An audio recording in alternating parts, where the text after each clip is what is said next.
welcome to the Common Table Recap and Reflection Podcast with Kaliah, Matt, and Jason. Jason's back, and better than ever. Yes. So, a week ago we talked about human irrationality. Yes, we did. Yeah, what do you think, Kaliah? How'd it go?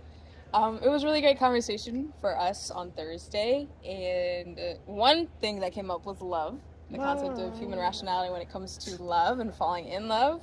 I do believe I have a differing opinion than these two gentlemen here. It's the wrong opinion. My concept was like, loving somebody can be a rational experience. Irrational. No, I meant rational. And their argument is that it's not. And that is because their topic was falling in love is irrational. Right, which was what you said. Which is, what I was saying in the sense you can choose who you fall in love with. Like, that's, you could choose it, but some people don't.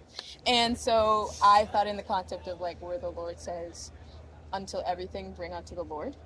And the concept of like, I think when it comes in relationships, it is important that when we are having these irrational emotions, that it is important that we allow the Lord to ground us in how we are thinking, how we are acting, and really just, it says he will light our path and make them clear. So Right. I thought that was really dope. And that reminded me of like, okay, while we can be irrational or rational, it is still important whether we feel like we are right or wrong or insane mind or not. It is important always to go back to the Lord for guidance in the proper direction.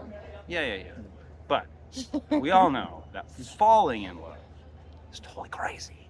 Exactly. They did Thanks, say I hadn't Kaliah. fallen in love. Well, you said that. I did. Yeah. I did. I haven't fallen in love yet. He'll come. He's coming. Right.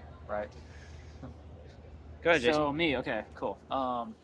So one concept that I really took away from it was this idea that we kind of talked about how we tend to think what is rational is what benefits us. It could be kind of like a selfish thing, which makes sense. Even when you do something that is inherently selfless, if it does benefit you in some way, then it's probably rational for you to do that. Well, there's two concepts that I know that a lot of our international friends find to be pretty irrational, is the concept of generosity and forgiveness.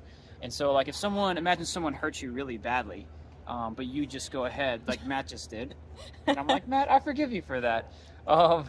So a lot of times you might think of that as irrational. Why would you forgive someone who is prone to hurt you, you know? But so like a lot of the international friends we have would say that's irrational to do that, or even being generous to give your money away. Like, your money is what keeps you alive, I guess, you know, gives you a good life, you know, it's benefiting you in some way. So to give it away doesn't make any sense. It's an irrational thing to do. But when you do practice generosity or practice forgiveness, you're actually showing love towards other people. And so I guess my question is being irrational in that regard a good thing? Yeah. And that's one of the things that took away. I mean, first of all, okay, so we do this conversation in the morning at Tulane, 8:15 in the morning, which is just different, right? And Tulane's different. And we do it at Loyola at 7 p.m. Yes. And it's also, so it's 7 p.m. It's actually usually a slightly larger group, and it's Loyola. And so if you're coming to these things live, I encourage you to try the other one because they're so different. It's crazy. For sure. Loyola conversation for dinner. We started with redlining, and we talked about racism for a long time. Then we talked about falling in love and argued with Kaliah for a while. It was just a smorgasbord. Tulane was more rational. Right. Because I think there was more emotion involved in the Loyola conversation. It totally was. And there was more like, not that it was exclusive in either way, but it just tended that way. But I think it has more to do with the morning and the evening than like Tulane students are rational and Loyola students are irrational. That's not the case. Yeah. But it's also just who's coming. And so anyway, it's a lot of fun. Yeah, one of the guys at Loyola, well, he's actually a Tulane student at Loyola, told us about something that he experienced that was wildly irrational, but I won't go into that. It was crazy. But one thing I'm taking away is definitions are slippery. So when I was talking about like, are humans rational, I was trying to get this idea, like, do we primarily decide based on like prefrontal cortex, logical reasoning? And really what we kind of came back and like in both conversations repeated, like I have notes here, like we define selfishness as irrational, but then we're talking about like the decision to love someone. Well, that's irrational. And I decided, well, I like better calling it trans-rational or super rational. It's like beyond irrationalism, not irrational, because what I discovered as we were talking about this is what we really use irrational for. We use irrational as a judgment. I say, like, if we find something weird or wrong or wicked, we call it irrational. But if we agree with it or think it's good, we tend to call it rational. Right. But the best things in life go beyond just what makes sense to the logical mind. And so I encourage us to be careful with what we not even just like say is irrational, but what we determine in our minds. Well, that's irrational behavior. Because what we're probably doing is we're probably judging someone. And judging someone is always dangerous. Some behavior is wrong or wicked or is just like, he's going to damage somebody. And so we can call that wrong and not just like throw this irrational label on it. The other thing is similar to what Jason was talking about. But we talked about this word never came up, but situational rationality, based upon like, will there be enough for me? So we and this came to mind, like we were talking at Tulane, and we live in this world where we want to be multicultural and tolerant.